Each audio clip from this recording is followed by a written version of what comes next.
What happened when Palpatine's best friend in the Jedi Order asked to test his midichlorian count? Hello again, curious students of the Force, and welcome back to the archives. It has been stated before that Sidious had an abnormally high midichlorian count, likely even exceeding Yoda's own and reaching into the 20,000 range. But regardless of what his count actually was, we can say it would have been extraordinarily high. He was one of the few Force sensitives that was well on their way to reaching their full potential, and Sidious himself had an utterly massive amount of power. And yet, he managed to keep it all cunningly hidden from the Jedi around him, even if they were standing right next to him. But even if the Jedi weren't able to sense the Force in Palpatine, they were aware that the Sith Lord that they were looking for may be hiding within the Senate itself. And so, the natural conclusion to draw would be to test all of the Senator's blood, starting with, of course, the Supreme Chancellor. And it would actually be Palpatine's own friend in the Jedi Order that would ask him about this very same idea and question. But unfortunately, that would be the last mistake that Jedi would ever make. So join us as we open today's holocron and walk through what happened when the Jedi attempted to test Palpatine's midichlorian count. Our story today comes from Republic 64. This can be kind of hard to follow, however, as it's told to us backwards through a series of stacking flashbacks. However, we will be reversing it and we'll be putting it in chronological order for the sake of the video. It all begins with a Jedi by the name of Ronhar Kim, who was the original living heir to Vidar Kim. Vidar was an aristocrat politician from Naboo. At the time, Vidar was actually the senatorial representative of the planet, and Ronhar, been taken from his home at a very young age, was raised at the Jedi Temple. Yet, while he knew who his father was, he had no connection with him until adulthood. This occurred when his father would ask him to leave the Jedi and carry on the Kim family name. The now Jedi Ronhar respected his father as the progenitor, but refused to leave the Jedi Order, stating that his place to make a difference in the galaxy was among them. However, while the two were out on the Coruscant skylines, mysterious assassins attacked their airspeeder and would kill Vidar Kim. Ronhar had been too slow to act and watched his father die in front of him to a mysterious poison dart. Even though he managed to chase down the assassins, they ended up taking a pill that killed them as well, as they would not give the secrets to the Jedi. At Vidar Kim's funeral, Ronhar said his last goodbyes to his father, who he had only truly known for just over a week. And that's when Palpatine appeared behind him. The young new politician introduced who he was, and explained that he had been the elected senator of Naboo, the man that took Vidar's place. Palpatine would console Ronhar in his time of grief and confusion, discussing the whole situation and helping the Jedi work through it. It was then that Palpatine proposed a partnership, an alliance between the Jedi and the politician. He stated that through him, Ronhar may have a voice in the shaping of the Republic as his father had wanted, and through Ronhar, Palpatine could better understand the ways of the Jedi. When the grieving Jedi shook the new senator's hand, he never suspected that he had just made a deal with the devil. It should go without saying that it was definitely Palpatine who sent the assassins to kill Vidar Kim. This was during the time that the Sith were making their climb through the Republic bureaucracy, getting rid of their competition. Becoming Senator of Naboo was only a stepping stone in becoming the Supreme Chancellor. However, Palpatine, being a clever and a resourceful being, wasn't a man to waste a good opportunity. For him, it was joyful happenstance that Vidar's son was a Jedi. His death was now to serve two purposes for the Sith: make Palpatine a senator, and get him a foothold within the Jedi Order by being a comforting friend to the one of their own kind. For 20 years, the two carried on with their secret friendship, having chats behind closed doors, and doing each other favors in their respective spheres of influence. But their bond would strengthen when Ronhar Kim rescued Palpatine from the assassins sent to kill him. They had infiltrated the Senate Guard and almost succeeded in gunning down Palpatine had it not been for Ronhar. This was a story that he'd tell to his Padawan, Tapnar Pal, later on during the Clone Wars when they began. By now, Ronhar and Palpatine were very close friends, and he decided to take his Padawan with him to ask Palpatine for a very specific request. Tapnar Pal had a knack for insight and to seeing into the future. One of his Force latent talents was being incredibly wise and discerning, so after the Battle of Geonosis, he was the first out of the Jedi Order to deduce a natural course of action. If what Count Dooku had said to Master Kenobi was in fact true, and there was a Sith Lord hiding in the Senate, then the Jedi should test every senator's blood. Naturally a Force sensitive, especially a trained Dark Lord of the Sith, would have an abnormally high midichlorian count that would make them stand out from the other senators. Master Kim believed that there was great wisdom in what Tapnar Pal proposed, so he decided to set up a private meeting between himself, his Padawan, and Palpatine, so that he could run the idea past his close friend, the Supreme Chancellor. Immediately upon hearing the proposition, Palpatine went into hysterics and said that Ronhar wanted the impossible.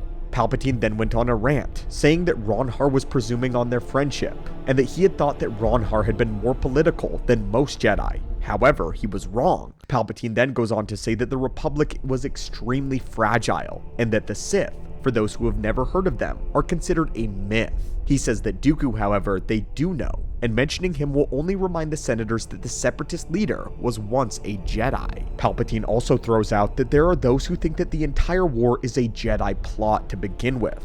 He finishes his long berating rant by saying that it was impossible to even compel the senators to submit to such a test. Men like Bail Organa would reject it on pure principle. It's here that Padawan Tapnar Pal breaks his silence and issues a challenging suggestion. If Palpatine were the first to be tested, if he volunteered to do it, it would carry an immense amount of weight and power. Given the popularity, if everyone saw him submitting to a blood test, it would not be politically feasible for anyone to refuse. Inside, Palpatine was boiling. He realized that it wasn't Ronhar who had come up with this plan, but it was rather his student. He points out that he believes that he sees the instigator of their plan, and Ronhar admits that it was Tap. But he thought the idea had enough merit to at least ask his old friend about it. Thinking very quickly, Palpatine tactically asks Ronhar what Master Yoda thinks, and we get the greatest mistake that these two Jedi could have ever made. Ronhar says that they haven't yet brought it up to Yoda or the Council. They thought it best to first consult with Palpatine. For Sidious, this was the best possible scenario. He then noticeably calms down the Jedi, very tastefully telling them to keep it just between them and him, as he weighs the political implication. As he puts it, they need to keep it under wraps in case that there is a Sith in the Senate. They wouldn't want him or her getting a hint of their plan. Palpatine then asks where Ronhar and his student will be if he needs to contact them, as the Jedi Master, thinking nothing of the question, divulges that they will be on a mission to Merson in order to establish a staging area for patrols. A quick mission that shouldn't last more than a few days. 2 days later though, a hologram of Darth Sidious would visit Dooku. He commands that every available force is to be redirected to Merson. It is to be obliterated. Every last man annihilated. No escapees, no prisoners, no survivors. The mission was paramount. 3 days later, Ronhar's Republic forces are entrenched on Merson in an absolute slaughter. The enemy's strength was at least 5 times what their intelligence had told them it would be. In space, the Republic fleet is completely unable to send Master Kim any help or resources. Separatist craft is hammering them more relentlessly than they have ever seen before. And the captain, who turns out to be Captain Pelion, tells the Jedi Master that he's on his own, and that he was ordering an immediate recall. In the Jedi starship, Tapnar Pal rejects Palion's orders and tries to get him to stay, but to no avail. The battle was lost, and the captain was running. On the ground and taking on a Hailfire droid, Ronhar connects himself to his Padawan and tries to attempt to tell him that Palion was right. The Jedi Master gives his Padawan a direct order to leave immediately.